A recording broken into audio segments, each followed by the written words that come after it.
Well, it's a real pleasure to be talking with the leader of the Democratic Alliance caucus in Johannesburg, Belinda Kayser-Echeozonjoku. Did I get your surname kind of Well done. vaguely right, Belinda? Well done. You've done quite well. Practice. I've been trying to practice on that one, but I guess we've got really serious things to talk about. The Johannesburg that has been under a lot of pressure has now got potentially a new watershed. Belinda will update us. It's actually not a very good description there to use the word watershed, because watershedding is something that I guess the residents of Joburg are, certainly when we lived there, it was something that was quite real from time to time. But the big thing is you brought earlier this week, you had Solly Masinga, the DA's provincial leader, together, giving a true state of the city of Johannesburg. I read through what you had to say, and I think it should be required reading for anyone with any interest in Johannesburg and exactly what's going on there. But if you were to give a semigrant like myself, we left 2.5 years ago after decades in the city that we loved so much, a quick update, a nutshell update of what's happened in the last 2.5 years, what would it be? Thank you so much, Alec. The unfortunate part is I wish I could give you good news and I wish I could give you some sort of encouragement. The reality is that the city is in a state of collapse. People are months intermittently without water. If you go into the CBD, it feels like you're in a war zone, basically. And the unfortunate part is we've seen no accountability from the city executive and the current administration. And I'm going to focus on the last from 9 months ago when this mayor was elected. And we've also tried to have some engagements with him because we do our oversights as the DA independently and raise issues with him. Unfortunately, Joburg has gotten completely worse. Traffic lights are also not working. Um, Monies are ballooning. Loans are being taken out. We've seen reports where capital expenditure are being used for issues like salaries and things like that and away from service delivery. So it feels like we're in a war zone and residents are not getting what they are paying for. And that is a big concern. Unfortunately, we've seen that I've read a report somewhere where the property prices are now at an all time low to 2007 prices, whether that's accurate or not. But I wouldn't differ too much because as somebody who owned property, I've also battled to sell some of the properties that we have, and things like that. So it's a very difficult place to be in, and it's one of the reasons why we continuously try to engage with the administration of the day. But you have brought a motion of no confidence in the mayor. Now, these are serious matters. Give us the numbers. Have you got the numbers to actually get rid of this mayor who has certainly not, by any accounts, amongst the people I know, he certainly hasn't turned anything around since he's come into office? Let me just say, Alec, sorry, that it's not an easy thing to bring a motion of no confidence. Ideally, what we would have preferred in Johannesburg is that the council get dissolved because we feel there's no accountability and no willingness to account. But the unfortunate part is for a dissolution of council, you need two-thirds of the council members, not those present. The reason why we brought a motion of no confidence is at least it's a majority present, and we can then it can go through. Yesterday, it took us a few days to deliberate on it as the DA caucus because we've considered some of these concerns, the numbers, instability, and all those kind of things.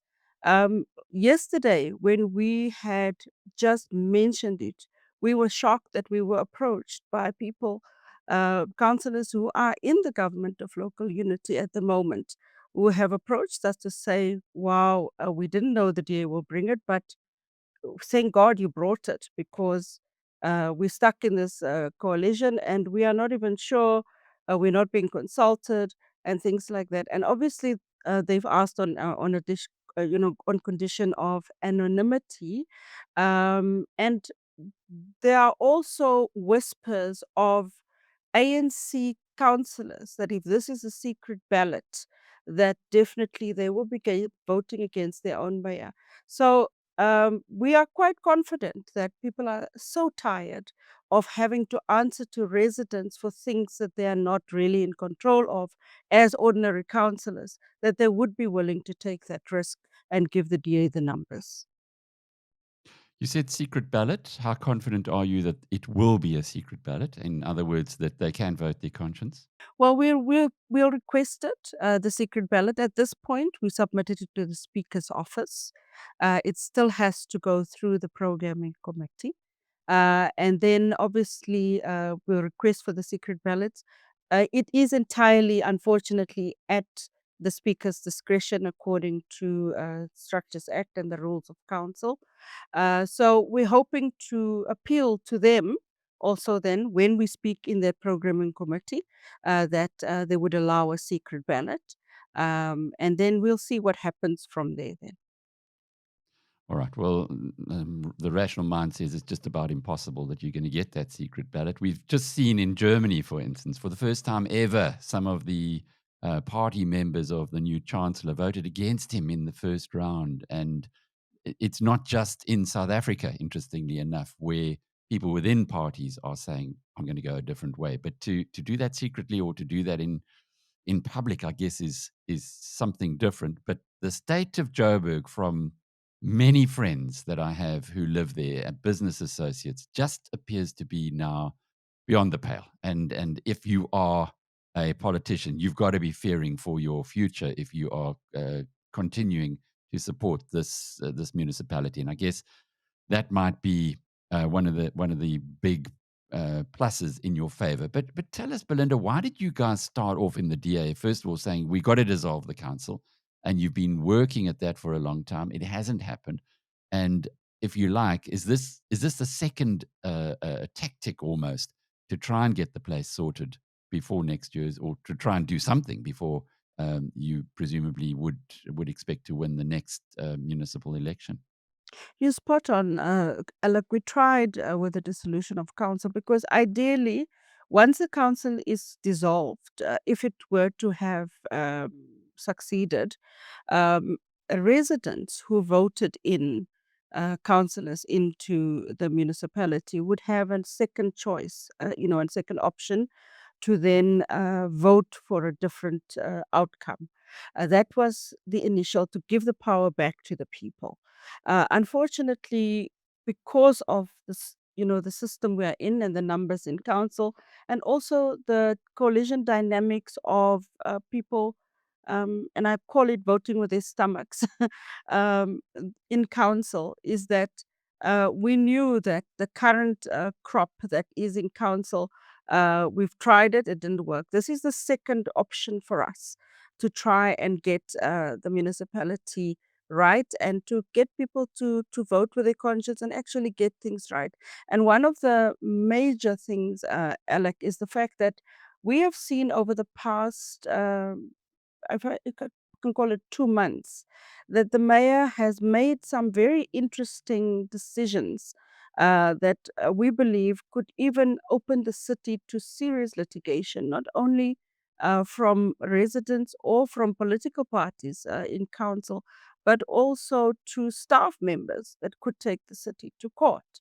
And some of these can be easily remedied if they would listen and engage, if he, as the executive mayor and the shareholder in some of the entities that we are talking about, and I'll get into that if you give me an opportunity, that he has, if he has the ability to engage and not be arrogant about just being rogue and continuing doing what he's doing, we wouldn't be in a position where we would need to bring a motion of no confidence. And I can tell you, we've tried, we've called, we've sent WhatsApps, We have sent letters to him that are simply being ignored.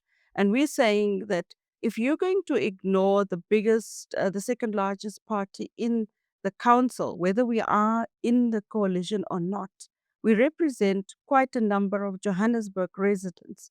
And residents are asking, what are we doing? And this is the second option for us. It's not, ideally, it would have been to give the power back to the people.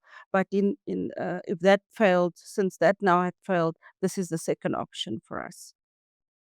How confident are you, given that it's likely to be an open a vote, that you can pull this across, you can get this across the line? In other words, why are you only bringing it now?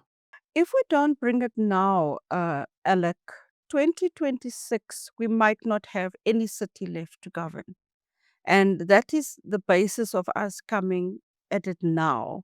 We've looked at even the presidential working group that has now been brought in.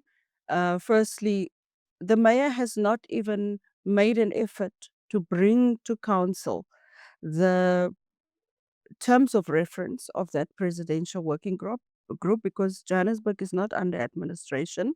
Um, as far as we know, unless it is, and nobody has told councillors. Um, he has worked on a turnaround strategy that he said he submitted yesterday, and we believe it's just a publicity stunt. He submitted it yesterday to the president directly. But we are not even seeing what is in this turnaround strategy. And it's possible that it's only for the G20. So we're saying if we don't take action now, how many more decisions are going to be taken before 2026 that is going to plunge the city into more chaos and is going to cost the residents, the ratepayers, more money? Last week we had to note loan reports that the mayor has brought into council 22 hours prior, with information that we believe it's not complete, because we had so many questions about where's this document coming from, what does this mean, and saying it's for noting 22 hours prior. These are decisions that residents are going to pay interest on. And they are not seeing the service delivery on the ground. And we're saying if these kind of decisions are continuing until 2026 or prior to 2026, we are not going to have a city left that residents can actually call home and seeing what they are paying for, at least a little bit, seeing a little bit of what they're paying for. And that is why we brought it at this time. Okay. There are, I suppose, the cynical approach would be to say, well, let it collapse and then the DA will have a landslide victory come the local election. But I think you've explained that it's probably it's gone far enough to give you a landslide at the next election anyway. But Belinda, just to go into a little bit more of the detail, interestingly, reading through your speech, which you delivered 2 days ago, where you explain that the property rates are going to go up by this administration by 4.6%, electricity nearly 12%, water 10%, and waste management 6.5%. Now, you are proposing zero in all of those. It's not difficult to argue why there should be no increase in the rates, because there has to be a concurrent um, um, application of a lower value of the market value of the homes Mm. at the same Yes. time. So it's really, the whole thing is just wonky from an economic point of view. But how do you believe that you can get to a point where you don't have to increase any of this and still keep the city at least running? Let me just start by saying we believe that there should be more invested in infrastructure, the water, the roads, and things like that, before we even get to the property rates. Now, the Minister of Water and Sanitation, a few months back, the Deputy Minister said that municipalities do not have a problem of lack of water. They have a problem of bursts and leaks, and they don't know. The minister mentioned that, I think it's the Deputy Minister, we don't know why municipalities do not apply for the water infrastructure grant. Now, we're saying as the DA that if there's a water infrastructure grant, why have the city not applied for those kind of things? I know it's conditional, but it's you don't need to pay a grant back. You just need to prove that you used it for what it's meant to be and then account properly. And that is what this administration has failed to account to you, to me and to residents of Johannesburg. There's also the city, the JPC, who has a immovable asset portfolio of 28,000 properties. It could be a bit more, but that is what we've seen on the reports. And some of those are left empty, are left to decay, are left unoccupied, and some of it are left to be illegally occupied. They are not maintaining it and things like that. And we're saying, instead of holding on to properties or assets that you probably don't have the capacity or ability to maintain it or the funds to maintain it, auction some of these off and redirect that money towards infrastructure, towards the pothole war that the mayor is talking about, for example, and you unlock some of that money, give it to the private sector, and you can raise, capital through that. And the city hasn't utilized any of its property portfolio to at least raise funds and create an environment for businesses to come in and make do things better in the city and stay in the city so we can ultimately get the rate. So if these kind of decisions are systematically made one by one, you would get to a point where the city would you would have a fully funded budget at some point. It won't be easy, but it will be systematic steps. You don't allow grants to go back to National Treasury. For example, this week, I think I read somewhere that Ria Vaya 300 million, because that report hasn't even come to council. 300 million rand has been returned back to Treasury. And we're saying these are grants that you could use to improve service delivery in the city. Then you don't have to increase the tariffs for some time, or if you do have to, you do it very minimal. So those are it's the decisions in the political will to do systematic things, to do what is right for the residents, and then you don't have to burden the residents much more. Our governing is not the spectacular. It's often just putting one foot in step in front of the other, like businesses as well. You've got to have the right people who are prepared to actually knuckle down.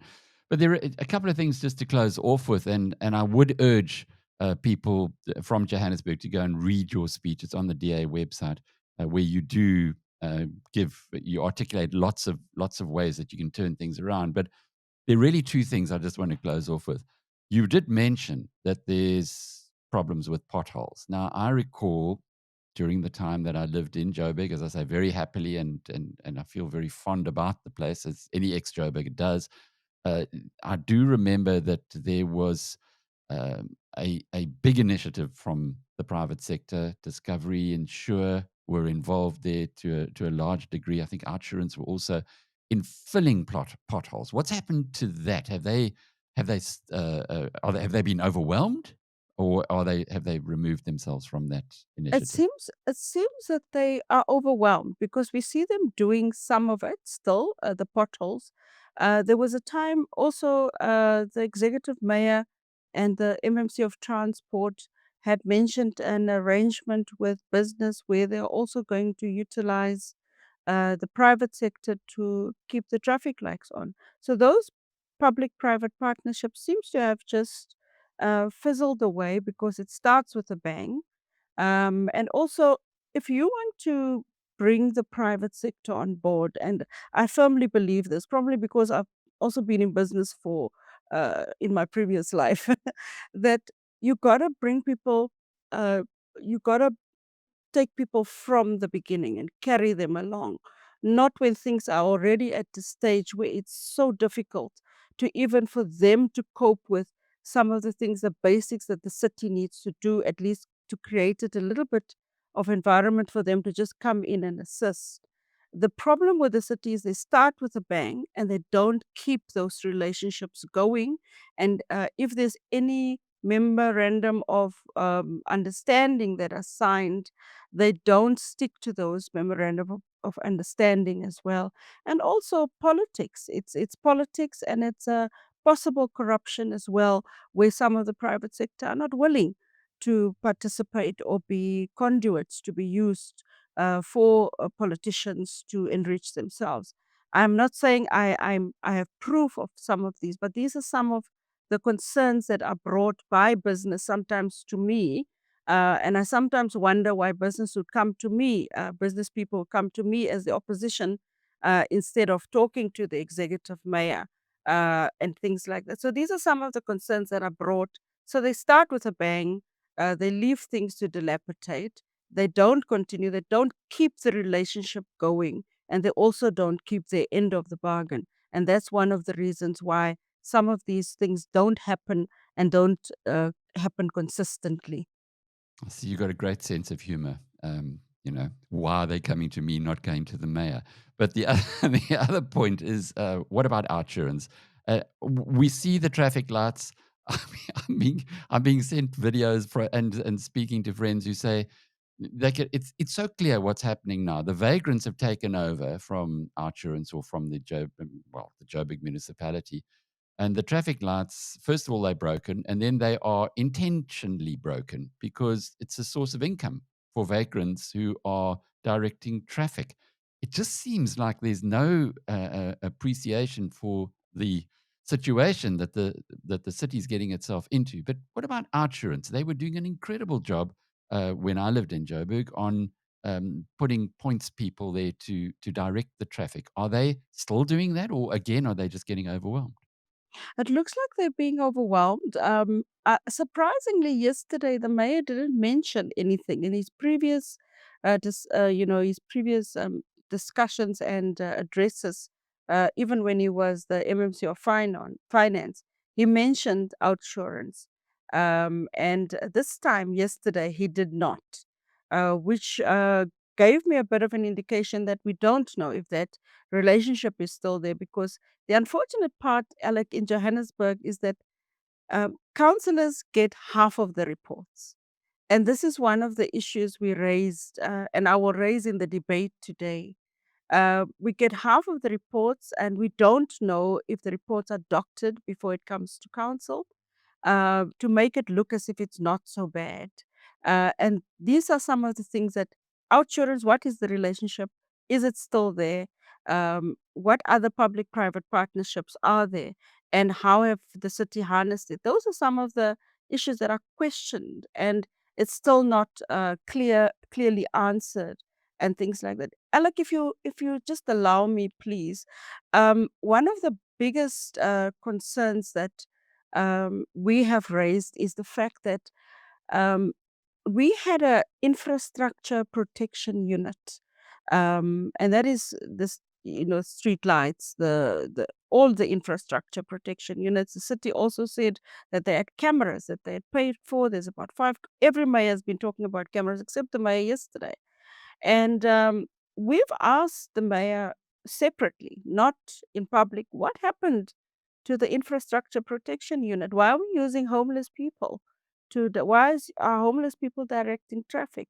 Why is the infrastructure protection unit not reinstated and it worked with different sphere of governments and some experts to ensure that, at least with technology as well, to ensure that the infrastructure is protected, so we don't have a situation where we have to worry about even going to external parties like outsurance. It would be a last resort if we have to do that, because if the city doesn't protect its own infrastructure, putting money at it and not protecting its own infrastructure, we're going to have a vicious cycle, and it's what we're having currently in Johannesburg. So, with regards to the relationship of outsurance, I cannot tell you whether it is still happening, because yesterday the mayor had not mentioned it. And in our reports, it has not been clear whether it is still in existence at all. Well, I can assure you that our team will be getting onto Outsurance and Discovery Insure and getting feedback from their side. And the other thing, it's really disingenuous if anyone looks at the traffic lights that have been sawed down, sawed off in essence, and then realize that if there was an infrastructure protection unit, that at least stop the guy from sawing halfway through. You can't just do that in an instant. 100%. Certainly not a homeless guy who wouldn't have a power tool, you would imagine. Belinda, thank you for sharing your insights with us today. I'm Belinda Kayser-Echeozonjoku is the leader of the opposition in the DA caucus and the caucus leader of the Democratic Alliance in the Johannesburg municipality. And I'm Alec Hogg from BizNews.com.